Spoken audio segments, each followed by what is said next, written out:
प्रिय विद्यार्थियों, आज का हमारा टॉपिक है स्टडी ऑफ प्रोनाउन। बच्चों, अभी मैंने पीछे के वीडियोस में नाउन के बारे में पढ़ाया। जैसा कि आपको ज्ञात है कि मैं आपको पार्ट्स ऑफ स्पीच का अध्ययन करा रहा हूं, और पार्ट्स ऑफ स्पीच में फर्स्ट है नाउन। तो नाउन के अंतर्गत मैंने आपको काइंड्स ऑफ नाउन, प्रत्येक नाउन, चाहे वो प्रॉपर नाउन हो, कॉमन नाउन हो, मटेरियल नाउन हो, कलेक्टिव नाउन हो, एब्स्ट्रैक्ट नाउन हो, सभी के डेफिनेशंस भी लिख दिए और पहचानवाद भी दिया है। उसके बाद नाउन जेंडर, वो भी मैंने पढ़ा दिया है, और उसके बाद नाउन नंबर। ये सब कुछ पढ़ाने के पश्चात अब हम आपको पढ़ा रहे हैं जो पार्ट्स ऑफ स्पीच में दूसरा हमारा टॉपिक है, वो है प्रोनाउन। तो प्रोनाउन बच्चों किसे कहते हैं, उसकी क्या डेफिनेशन है? वो है a pronoun is a word which is used in place of noun. वह शब्द जो संज्ञा के बदले बोले जाते हैं वह प्रोनाउन होते हैं। बच्चों, kinds of pronoun, kinds of pronoun अगर देखें तो प्रोनाउंस आर 10 काइंड्स। प्रोनाउंस 10 प्रकार के होते हैं। वो कौन कौन से हैं? नंबर 1 पर्सनल प्रोनाउन, व्यक्तिवाचक सर्वनाम। नंबर 2 डेमोन्स्ट्रेटिव प्रोनाउन, अर्थात संकेतवाचक सर्वनाम। और उसके पश्चात इंटेरोगेटिव प्रोनाउन, और उसके पश्चात reciprocal pronoun, relative pronoun, exclamatory pronoun, emphatic pronoun, etc. तो सबसे पहले हम लेते हैं पर्सनल प्रोनाउन को। पर्सनल प्रोनाउन किसे कहते हैं? व्यक्तिवाचक संज्ञा, जिसमें किसी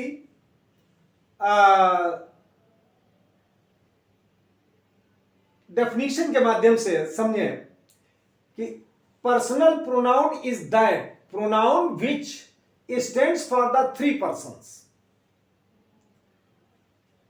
Personal pronoun is that pronoun which stands for the 3 persons. Number A, the person is speaking. Number B, the person is spoken to. Number 3, the person is spoken of. और ये कौन कौन से हैं?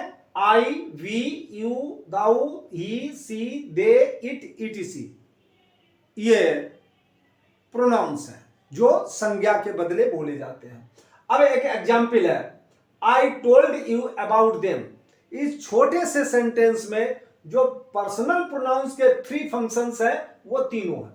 Number 1 the person speaking. तो the person speaking कौन है? I. The person spoken to you, वो कौन सा है? द पर्सन स्पोकन टू कौन है? यू है इस सेंटेंस में। और सी में द पर्सन स्पोकन ऑफ, वो कौन है? देम। तो ये जो 3 फंक्शंस हैं पर्सनल प्रोनाउन को, उनको इस तरीके से दर्शाया गया। तो बच्चों समझ में आ गया होगा कि पर्सनल प्रोनाउन कौन कौन से हैं। और उसका मैंने जब आपको एक्टिव एंड पैसिव वॉइस पढ़ाए या इनडायरेक्ट के अंतर्गत जब मैंने प्रोनाउंस परिवर्तन पढ़ाया तो एक चार्ट मैंने बनवा दिया था, और वो चार्ट इस प्रकार से है कि हम पर जो प्रोनाउंस है उनको 3 भागों में विभक्त करते हैं। जैसे वो 3 केस होते हैं, सब्जेक्टिव केस, ऑब्जेक्टिव केस और पॉजेसिव केस। और फर्स्ट पर्सन का जो प्रोनाउन है वो I, me, my, mine, we, us, our, ours. Second person का you, you, your, yours. Third person के he, him, his, she, her, hers, they, them, their, theirs, it, its. इस प्रकार से बच्चों, तो ये चार्ट तो पहले मैं पढ़ा चुका हूं और उसे आप याद कर लें।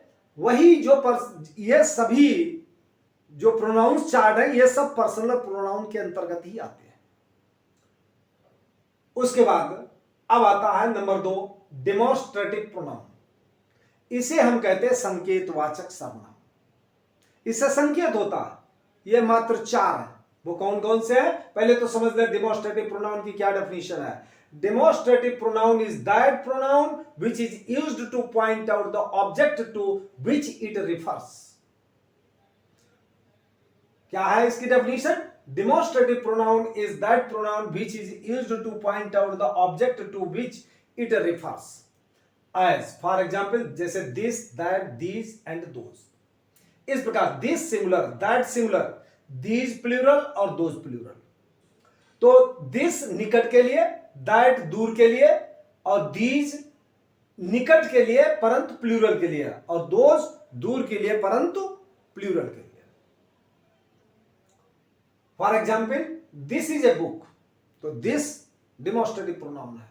That is your cow, that demonstrative pronoun है, वह तुम्हारी गाय है। दीज आर माई बुक्स, ये मेरी पुस्तकें हैं, तो ये दिस, दैट, दीज, दोज ये डेमोस्ट्रेटिव प्रोनाउंस हैं। उसके बाद थर्ड पॉइंट, इंटरोगेटिव प्रोनाउन, प्रश्नवाचक सर्वनाम। ये प्रश्नवाचक सर्वनाम किसे कहते हैं? Interrogative pronoun is always used for asking questions. जो सर्वनाम केवल प्रश्न पूछने के लिए प्रयोग किए जाते हैं उनको हम इंटरोगेटिव प्रोनाउन कहते हैं। जैसे what, who, when, where, how, whom, whose, why, etc. ये सब इंटरोगेटिव प्रोनाउन है। कब? जब ये प्रश्न पूछने के लिए प्रयोग किए जाए। जैसे व्हाट इज योर नेम, या वेयर डू यू लिव, या व्हाट आर यू डूइंग। इस प्रकार से बच्चों ये इंटरोगेटिव प्रोनाउंस है। अब हम फोर्थ पर आते हैं, relative pronoun. Fourth, relative pronoun, संबंध कारक सर्वनाम। संबंध कारक सर्वनाम कौन सा होता है? जैसे डेफिनेशन है, relative pronoun is used to refer some noun going before which is called its antecedent. For example the book which you read is mine. तो विच शब्द जो है वो रिलेटिव प्रोनाउन है जो बुक को जोड़ता है। The boy who sang a song is my friend. Who यहां पर रिलेटिव प्रोनाउन है। Happy is the man who speaks the truth. Who यहां पर रिलेटिव प्रोनाउन है। इस प्रकार से बच्चों ये रिलेटिव प्रोनाउन है। फोर्थ पॉइंट, रिलेटिव प्रोनाउन संबंध कारक। ये संबंध बताता है, बुक का संबंध बता रहा है पढ़ने वाले से, बॉय का संबंध बता रहा है गाने वाले से और मित्र से। इस प्रकार से ये। अब फिफ्थ पॉइंट आता डिस्ट्रीब्यूटिव प्रोनाउन, अर्थात विभाग सूचक सर्वनाम। विभाग सूचक क्या होता है? Distributive pronoun is used to refer to persons और things one at a time. ये कौन कौन से होते हैं? Either, neither, each, none, etc. For example read either of these books. इनमें से कोई पुस्तक पढ़ो। Each of you can go, none can do it, neither of the two passed. तो बच्चों नन, आइदर, नाइदर, ईच ये सब विभाग सूचक सर्वनाम है अर्थात डिस्ट्रीब्यूटिव प्रोनाउन है। उसके उपरांत सिक्स्थ पॉइंट, इंडेफिनिट प्रोनाउन, अनिश्चयवाचक सर्वनाम, अर्थात the pronoun that refers to persons और things in a general way is called indefinite pronoun. Is called indefinite pronoun. तो फिर से एक बार देखें, the pronoun that refers to persons और things in general way is called indefinite pronoun. ये कौन कौन से शब्द है? As, all, few, some, many, one, nobody, etc.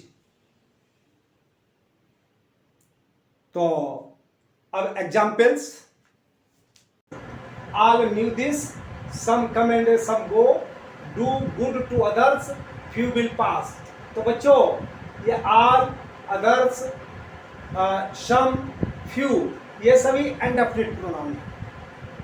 अब सेवेंथ पॉइंट, रिफ्लेक्सिव प्रोनाउन, निजवाचक सर्वनाम।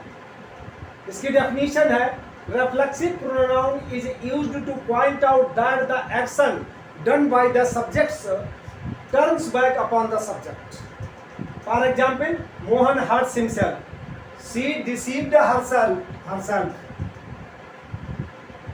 she deceived herself, the boys hid themselves, I go myself।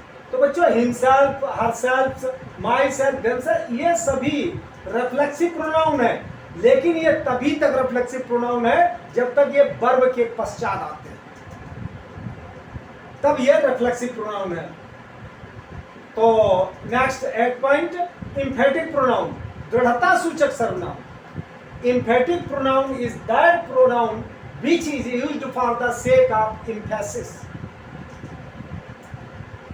Emphatic pronoun is that pronoun which is used for the sake of emphasis. दृढ़ता सूचक सर्वनाम। I myself enjoyed the picture. You yourself can write it. तो बच्चों यहाँ पर जब verb से पहले myself आ गया, वर्ब से पहले yourself आ गया, तो यह दृढ़ता सूचक सर्वनाम हो गए। और इन दोनों के बीच में अंतर समझना आवश्यक है, रिफ्लेक्सिव प्रोनाउन और एम्फेटिक प्रोनाउन में। एम्फेटिक प्रोनाउन और रिफ्लेक्सिव प्रोनाउन सेम है, लेकिन उनके प्रयोग से वो अलग अलग हो जाते हैं। जब वर्ब के पश्चात हिमसेल्फ, हरसेल्फ, देमसेल्फ आता है तो ये रिफ्लेक्सिव प्रोनाउन होते हैं, और जब ये वर्ब से पहले आ जाते हैं तो ये एम्फेटिक प्रोनाउन होते हैं। जैसे for example, I my self enjoyed the picture, you your self can write it. 9th, reciprocal pronoun, परस्पर वाचक सर्वनाम। रेसिप्रोकल प्रोनाउन, परस्पर वाचक सर्वनाम, ये केवल दो है, ईच अदर और वन अनदर। क्या डेफिनेशन है?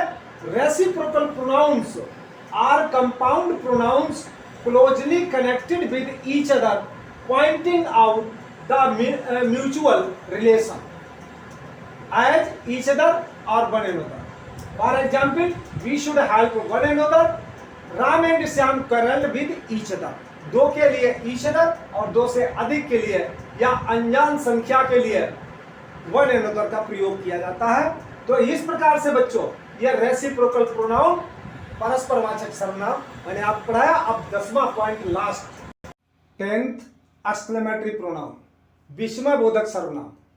Exclamatory pronoun is one which is used as an exclamation. जो आश्चर्य व्यक्त करने के लिए सर्वनाम का प्रयोग होता है उसे हम विस्मय बोधक सर्वनाम कहते हैं। For example, what, he is a thief. What, you went there. How beautiful the flower is. What a curious boy you are. तो व्हाट और हाउ ये सभी शब्द जो है आश्चर्य व्यक्त करते हैं, विस्मय व्यक्त करते हैं, इसलिए ये एक्सक्लेमेटरी प्रोनाउन है। बच्चों विशेष बता दें कि अधिकांश विद्वानों का यह कहना है कि एक्सक्लेमेटरी प्रोनाउन में केवल व्हाट का ही प्रयोग होता है, लेकिन हाउ का भी होता है, इसलिए मैंने यहां पर इस हाउ का प्रयोग किया है। वैसे व्हाट का भी किया, what, he is a thief, what, you went there, how beautiful the flower is, what a curious boy you are. तो इस प्रकार से बच्चों जो मैंने 10 प्रकार के प्रोनाउंस थे उनको हिंदी के माध्यम से और अंग्रेजी में डेफिनीशन के माध्यम से पूरा मैंने समझाने का प्रयास किया है। आशा करता हूं कि आपको पूर्णतः समझ में आ गया होगा। बच्चों इन सारी चीजों को बड़े ध्यान से पढ़ें, लर्न करें। ये तुम्हें हर कोई अध्यापक नहीं पढ़ाएगा और न हर वीडियो में आपको पढ़ने को मिलेगा। अब इस प्रकार से हमने नाउन को समाप्त कर लिया है और आज मैंने काइंड्स ऑफ प्रोनाउन को भी समाप्त कर लिया है। अब इसके उपरांत मैं आगे अगले वीडियो में इसी से संबंधित अर्थात पार्ट्स ऑफ स्पीच के अगले भाग के बारे में पढ़ाऊंगा। Thank you.